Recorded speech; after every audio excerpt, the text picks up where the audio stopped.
À 20h30, 21h30 à Paris, retour dans Paris Direct, le Soudan et les combats à la une de l'actualité ce soir. Ils se sont poursuivis ce vendredi à Khartoum.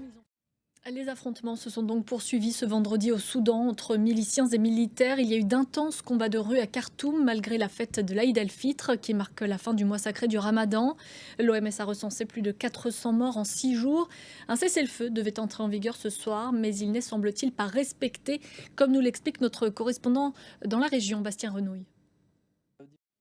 En France, 43 ans après l'attentat contre la synagogue de la rue Copernic à Paris, la cour d'assises spéciale a rendu son verdict ce vendredi. Le Libano-Canadien Hassan Diab a été condamné à la réclusion criminelle à perpétuité. Il était jugé en son absence, lui qui vit au Canada et qui n'a jamais cessé de clamer son innocence. Écoutez les précisions de Karim Akiki. Il s'est exprimé un peu plus tôt sur notre antenne.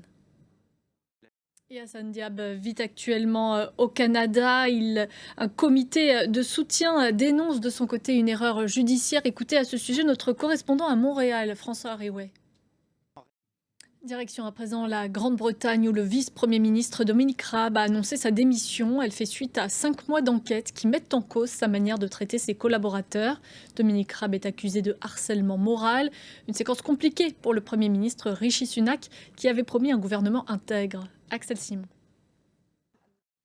Après Atlanta, Philadelphie et Vienne, l'exposition Harry Potter s'installe ce vendredi à Paris.